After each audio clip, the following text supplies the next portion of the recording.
तो मैं आज स्टार्ट कर रहा हूँ कंटेम्प्रेरी इन अब्स्ट्रैक्ट अलजेब्रा, जो कि गैलियन साहब द्वारा लिखी गई हैं। तो आज से मैं पढ़ाना स्टार्ट करता हूँ।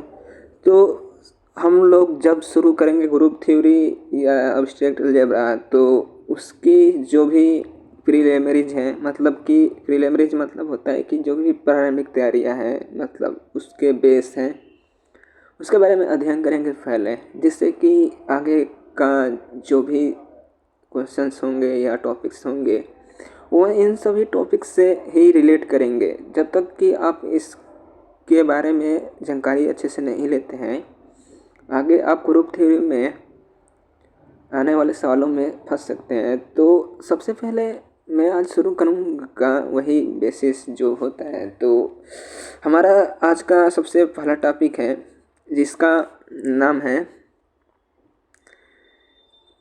जो कि मैं आज शुरू कर रहा हूँ अब्स्ट्रैक्ट अलजेब्रा में।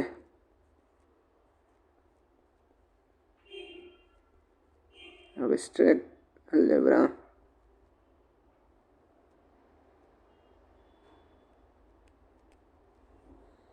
इसमें जो होता है, नंबर थ्योरी का बहुत ही अच्छा प्ले होता है अगर आपने अब्स्ट्रैक्ट अलजेब्रा शुरू किया है तो इसमें हमारा सबसे पहला टॉपिक रहेगा जो होता है डिविजिबिलिटी का नियम। मतलब कोई भी नंबर कब कहलाता है कि ये इस नंबर को डिवाइड्स करता है।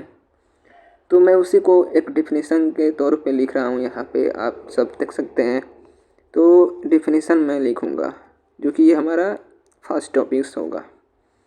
तो ये कहता है कि a non zero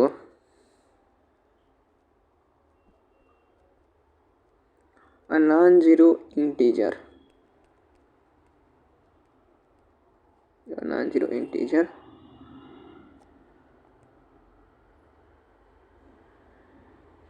non zero आप लोग नोट्स करते जाएंगे, मैं आगे दिखा दूंगा। नॉन जीरो इंटीजर ए, एक नॉन जीरो इंटीजर ए है, is said to divide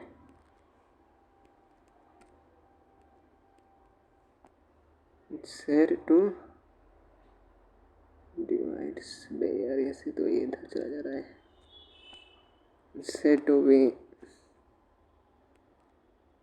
said to be divides b if b बराबर AC for some integer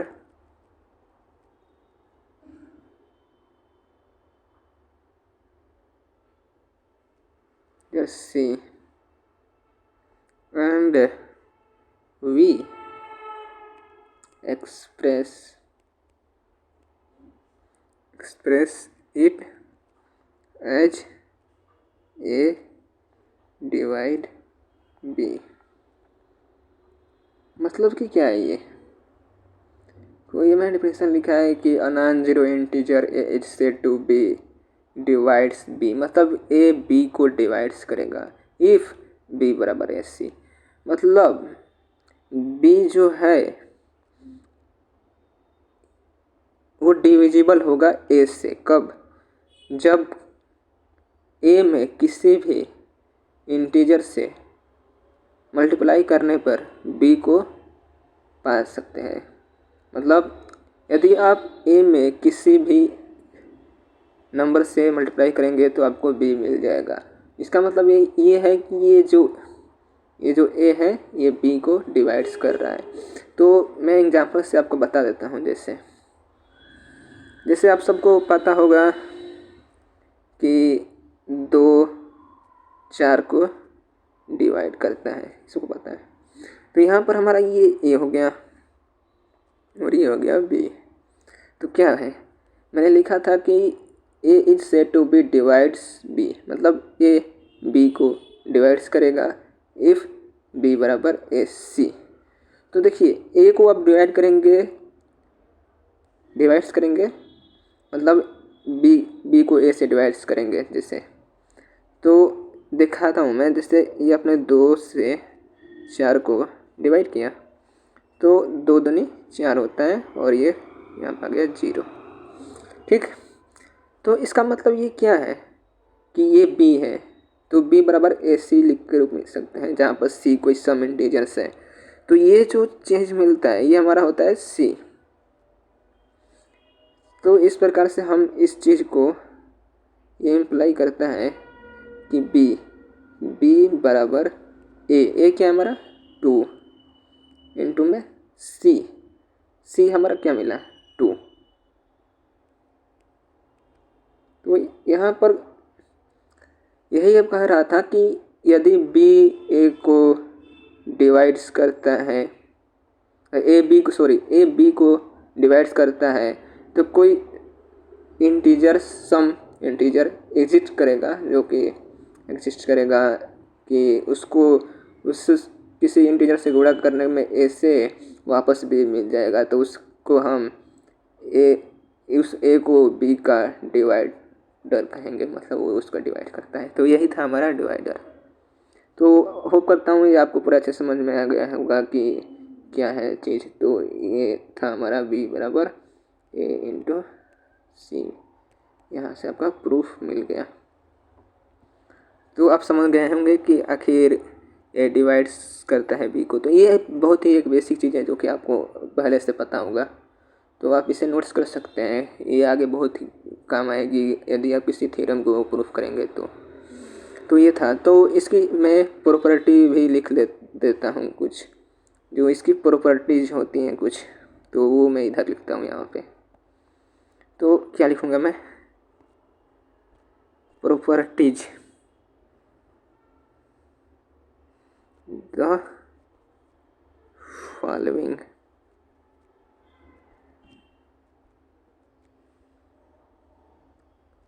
result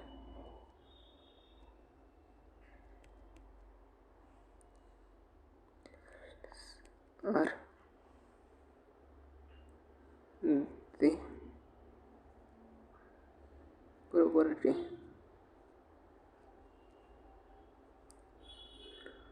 properties. ये आपकी प्रॉपर्टीज में लिखूँगा, जिसमें सबसे पहला प्रॉपर्टी है यदि ए बी को डिवाइड करता है एंड बी सी को डिवाइड करता है, देन ए भी सी को डिवाइड्स करेगा। तो एग्जांपल लेता हूँ मैं, जैसे 2 4 को डिवाइड कर सकता है एंड 4 8 को डिवाइड कर सकता है, देन डेफिनेटली ये ए है हमारा, ये बी है, 4 बी है और 2 ए है। ओके, एंड यहाँ पे 4 बी था तो मैंने बी 4 वापस लिख दिया और सी ए है। तो देखिए यहाँ पे बी सी को डिवाइड कर रहा है, ए बी को डिवाइड कर रहा है, तो डेफिनेटली ए भी सी को डिवाइड करेगा, मतलब कि ये ए 2 4 8 को डिवाइड करेगा 100%। तो 2 डिवाइड्स 8। तो इसको आप चाहें तो ऐसे भी लिख सकते हैं बी बराबर ए सी, तो बी 4 ए, तो किस चीज़ से आप मल्टीप्लाई करेंगे कि 4 को पा सकते हैं। यदि ये डिवाइड कर रहा है तो डेफिनेटली कोई ना कोई इंटीजर्स होगा जो कि मिल जाएगा। तो आप 2 से मल्टीप्लाई करेंगे तो ये मिल जाएगा। ये आपको मैं वापस वही चीज़ बता दे रहा हूँ। 4 बराबर में यहाँ पे ए किया है 4 और ये 2, और यहाँ पे बी 8 ए 2 एंड ये 4। तो आप लोगों को क्लियरिटी आ रही होगी जो डिवाइड्स में बताया था उसके बारे में। तो ये था अपना फर्स्ट प्रॉपर्टी। तो आइए सेकेंड प्रॉपर्टी लिखते हैं, आप लोग नोट्स कर सकते हैं। तो सेकेंड प्रॉपर्टी क्या बोलती है, यदि ए बी को डिवाइड करता है और ए सी को डिवाइड करता है, देन ए डिवाइड करेगा बी प्लस सी को। इसको भी आप बस समझ लेते हैं। जैसे चलिए मेरे दिमाग में ये 2 4 आ रहा है, 2 4 एक क्या है 2 मान लो 8 भी डिवाइड कर देगा, देन ए डिवाइड करेगा बी प्लस सी को, तो ए क्या है हमारा 2 और बी प्लस सी क्या हो जाएगा हमारा बी 4 एंड सी बराबर 8 और 4 क्या होता है 12। तो देख सकते हैं आप 2 12 को डिवाइड कर देगा, 2 6 के 12, 6 बार में डिवाइड कर रहा है इसको। और ये भी सेम टू सेम 2 8 को डिवाइड करता है, 2 4 को डिवाइड करता है। तो आप उसको ये जो चीज़ें हैं इनको ऐसे लिख सकते हैं आप, ठीक है। तो ये आप समझ गए होंगे कि हाँ लिखा जा सकता है। तो मैं थर्ड प्रॉपर्टी बताता हूँ, अब वो बताने की ज़रूरत नहीं है क्योंकि आप अच्छे से समझ गए होंगे। तो थर्ड प्रॉपर्टी क्या कहती है कि ए यदि 0 को डिवाइड करता है, कोई भी संख्या है वह संख्या 0 को तो डिवाइड करती ही करती है, ये तो सबको पता होगा। और ए खुद को डिवाइड करता है, देन 1 भी ए को डिवाइड करता है। इस संख्या लेकर दिखाते हैं आपको। जैसे 2 0 को डिवाइड करेगा, लेकिन 0 2 को डिवाइड करेगा नहीं, ये अनडिफाइंड हो जाएगा। लेकिन 2 0 को डिवाइड कर सकता है, ये सबको पता है। तो यहाँ पे मैंने ये क्या दिया है 2 एंड ये भी 2, तो क्या कर रहा है कि 1 भी ए को डिवाइड करेगा। ये क्या है 2 1 1 1, ये आप समझ गए हैं कि हाँ ये सही है। तो ये हमारी थर्ड प्रॉपर्टी थी। एंड आइए फोर्थ प्रॉपर्टी देखते हैं। फोर्थ प्रॉपर्टी क्या बोलती है कि यदि ए सी को डिवाइड करता है, बी डी को डिवाइड करता है, तो ये इम्प्लाई करता है, ये इम्प्लाई का प्रतीक होता है, साइन है इम्प्लाई का। तो ए बी डिवाइड्स करेगा सी डी को। तो एग्जांपल्स लेता हूँ मैं 2 4, यहाँ पे कुछ भी लिखता हूँ मैं 3 9। ऐसा मैं संख्या ले रहा हूँ जो कि एक दूसरे को, जो ए है वो बी को डिवाइड करें।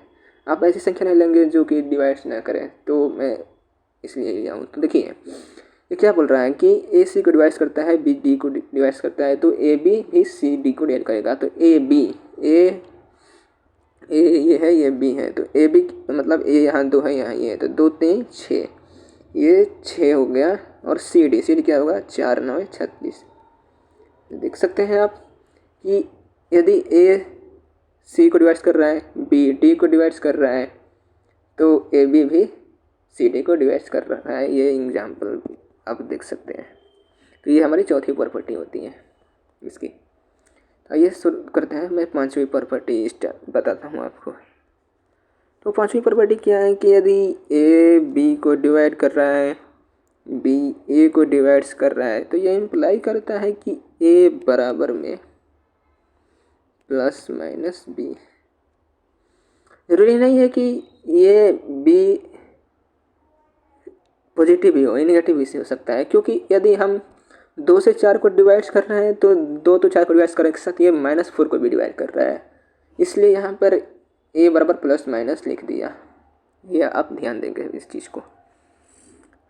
तो यहाँ पर देखता हूँ मैं, तो ये 2 4 को डिवाइड करेगा, बी 4 लिया 4, और बी ए को मतलब 4 2 को डिवाइड करेगा, ठीक है। तो ये आप देख रहे हैं कि 4 2 को डिवाइड कर रहे हैं, नहीं डिवाइड कर रहे हैं। तो ए बराबर ए क्या है 2 बराबर में प्लस माइनस बी, तो बी क्या है 4। तो क्या ये चीज़ मिल रहा है कि ए बराबर में प्लस माइनस बी हो जाए इसको? तो हम यहाँ क्या देखते हैं कि जो 2 है वो नॉट इक्वल टू 4 है। तो ये एग्जाम्पल क्या है, रॉन्ग है, क्योंकि मैंने क्या बताया था, यदि ए बी को डिवाइड्स करता है, बी ए को डिवाइड्स करता है, तो ए इक्वल टू में प्लस माइनस बी होना चाहिए। इसका मतलब कि इसका सही एग्जाम्पल क्या होगा, इसका एग्जाम्पल ये होगा कि जैसे ए है, ए क्या है 2 मान लीजिए, तो ये 2 को डिवाइड्स करता है, तो ए बराबर बी होना चाहिए, तो बी बराबर में ए, तो ए बराबर 2 है, बी बराबर 2 है, तो इसका मतलब यहाँ भी 2 माइनस 2 प्लस माइनस 2 भी हो सकता है ये, तो ये हो गया 2। तो ये इम्प्लाई क्या कर दिया कि ए है 2 है बराबर में प्लस माइनस 2 है। तो इस थ्योरम का मतलब इस प्रॉपर्टी का यही मेन था कि ए बराबर प्लस माइनस बी होगा। If and only a B को डिवाइड करता है और बी भी ए को डिवाइड करता है, मतलब दोनों एक दूसरे के बराबर होंगे लेकिन साइन अलग अलग हो सकता है। मतलब ये साइन पर डिपेंड नहीं करता है, प्लस या माइनस ये दोनों इक्वल होंगे यदि ए बी को डिवाइड करता है और बी भी ए को डिवाइड करता है तो इसका मतलब ये रहा। और लास्ट प्रॉपर्टी देखते हैं एक और, जो कि है 6 नंबर। ये क्या बोलती हैं, यदि सी बराबर में ए एक्स प्लस बी वाई ये चीज़ है और डी डिवाइड्स करता है ए को, बट क्या है, D not equal to C है। ये इम्प्लाई कर देगा कि D not equal to B, मतलब कि कोई जैसे इक्वेशन हो गया सी बराबर ए एक्स प्लस बी, यदि डी ए को डिवाइड्स करता है तो डी ना तो सी के इक्वल होगा न ही डी बी के इक्वल होगा। मतलब ये क्या बोलना चाहता है, ये बताना चाहता है कि कोई नंबर है डी, जैसे 2 है और ए मान लीजिए डिवाइड्स करता है 4, तो ये बोलना चाहता है कि ये डी है, जो डी क्या है 2, ये इसके इक्वल नहीं होना चाहिए सी के, तो सी 2 के इक्वल्स नहीं होगा एंड और बी भी 2 के इक्वल नहीं होगा। इसका मतलब ये है, मतलब ए को कोई संख्या नंबर डिवाइड कर रही है तो वो नंबर्स न तो इस सी के इक्वल होगी और न ही इस बी के इक्वल होगी। जैसे एग्जांपल्स लेते हैं, जैसे 2 4 को डिवाइड करता है, ये मैंने एग्जांपल लिया था। तो यदि मैं डी बराबर यहाँ पर आप देख रहे हैं 2 है, यदि मैं सी बराबर 2 यहाँ रख देता तो क्या ये संख्या ए जो है 4x और बी भी मान लीजिए 2 रख देता हूँ मैं, 4 डी क्या है यहाँ पे ए डी 2 है, तो ये 2 के इक्वल नहीं होगा, सी भी 2 के इक्वल नहीं होगा। तो यहाँ पर क्या है, सॉरी यहाँ पर 4 नहीं होना चाहिए, यहाँ पे डी लिखना था, तो डी हमारा क्या है 2, मतलब कि डी के इक्वल नहीं होगा ना, तो डी 2x 2 सॉरी यार ये तो सही था, मैं क्या कर रहा हूँ यार, ये तो ए था यहाँ पर, तो ए तो हमारा 4 ही है, ये सही है 4, और ये क्या है बी वाई, तो बी बराबर 2 नहीं होना चाहिए, क्या ये से सही है 2y। यदि ये पहले से यहाँ पर 4 है, यदि 4x में कोई भी एक नंबर ले लीजिए 1 जैसे, और इसमें भी कुछ संख्या ले लीजिए माइनस ही ले लीजिए, तो क्या ये संख्या प्राप्त होगी, नहीं प्राप्त होगी। आप ले सकते हैं कोई भी संख्या, ये इसको सेटिस्फाई नहीं करेगा। जैसे 2 इंटू में, जैसे ये 2 बराबर में 4, यहाँ पे x की जगह पर जैसे मैं 1 ले लेता हूँ और y की जगह पे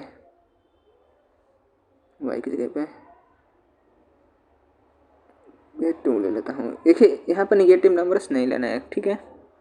जैसे आप जैसे -2y बराबर -2 ले लिया,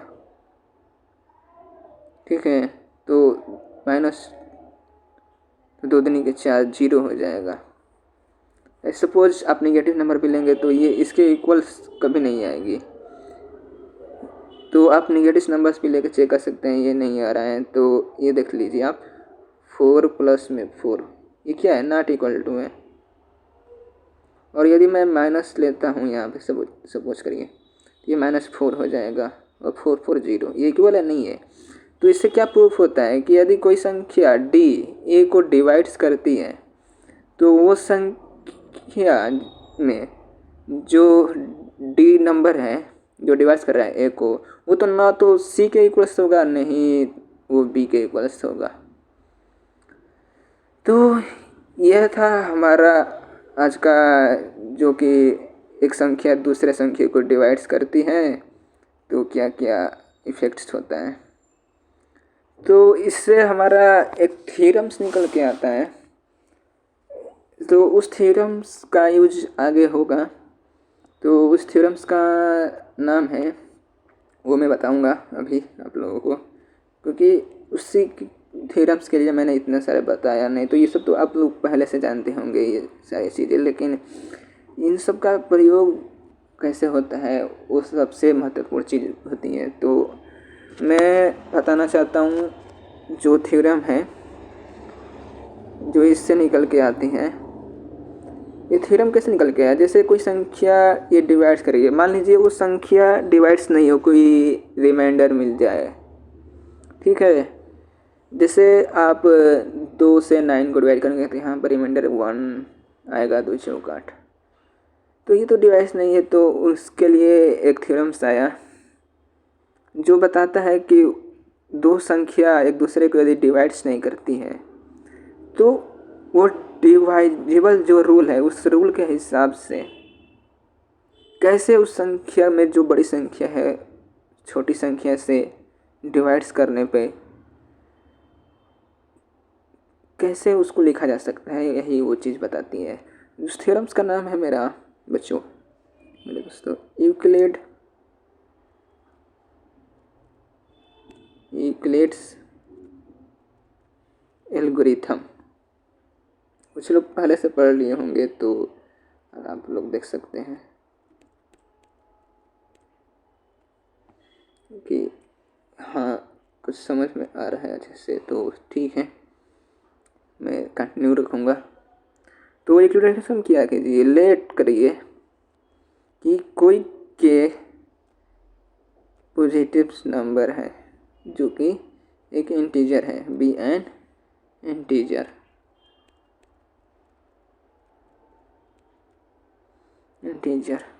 and j be any integer.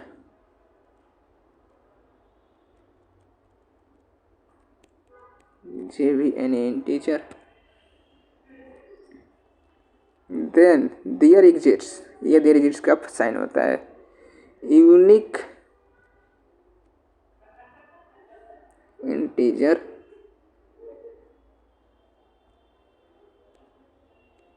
Q and r such that जो ये जे नंबर है, जे इसको इस नंबर में जो कि जे के से बड़ा होगा,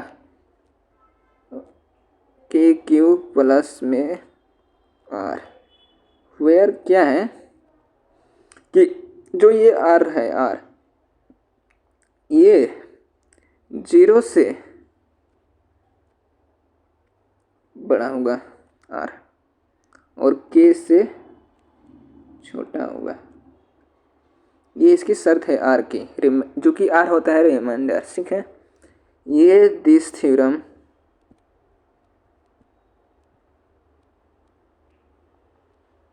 इज नोन एज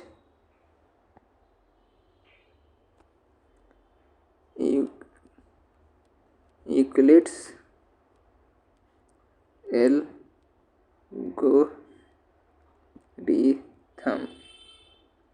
इस थ्योरम को यूक्लिड एल्गोरिथम के नाम से जाना जाता है। तो ये था हमारा यूक्लिड्स एल्गोरिथम। आप लोग नोट्स कर सकते हैं, अच्छे से लिख सकते हैं इसको, तो आप लोग पॉज करके लिख सकते हैं। तो मैं आप लोगों को एक एग्जांपल देता हूँ इस थ्योरम पे।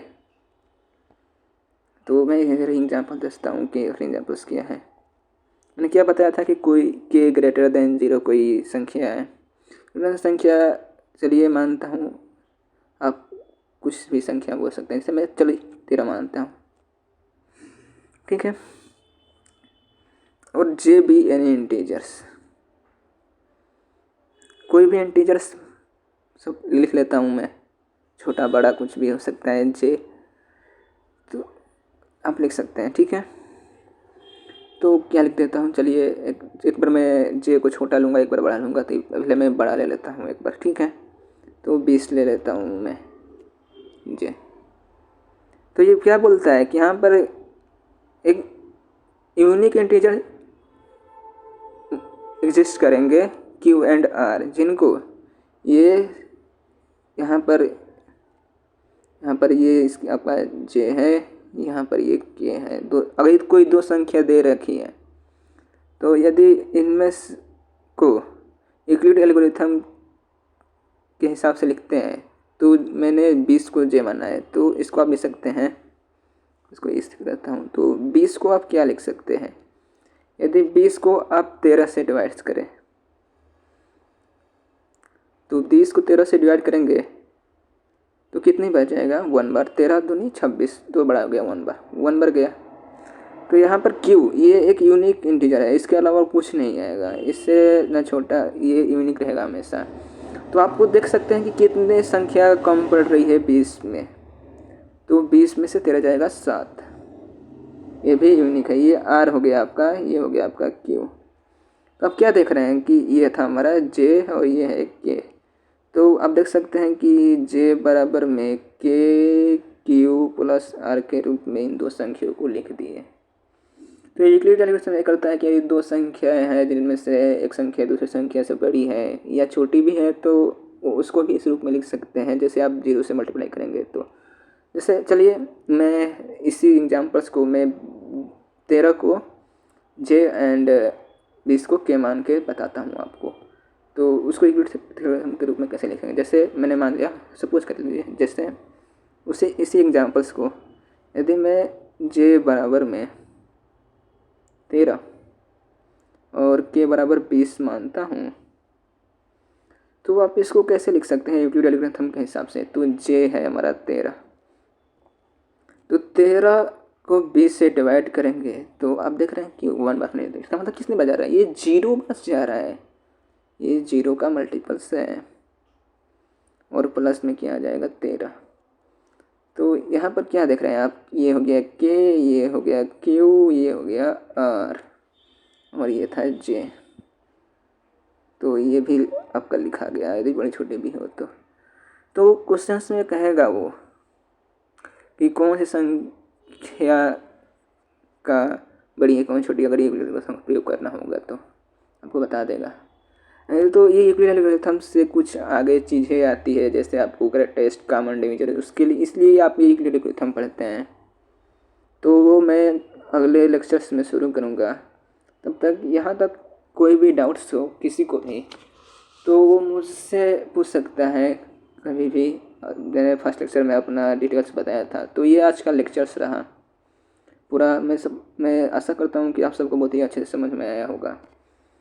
तो आप लोग को यदि पसंद आया होगा तो आप इस लेक्चर्स को लाइक कर सकते हैं और सब्सक्राइब भी कर सकते हैं चैनल्स को। तो आज का लेक्चर्स यही था। आपको यदि कोई भी डाउट्स हो, ये भी मैं नया हूँ तो इसलिए थोड़ा पढ़ाने में हो रही है, तो मैं अभी नया पढ़ा रहा हूँ, तो आप लोग समझ सकते हैं। तो धीरे धीरे मैं और भी अच्छे तरीके से पढ़ाने की कोशिश करूँगा, जिससे कि आप लोगों को बहुत ही अच्छे से समझ में आए। तो आप लोग को मैं सारा जो भी ग्रुप थ्योरी है बहुत ही अच्छे से पढ़ाऊँगा। तो बहुत बहुत धन्यवाद आपका। ये थैंक्स भाई, थैंक यू।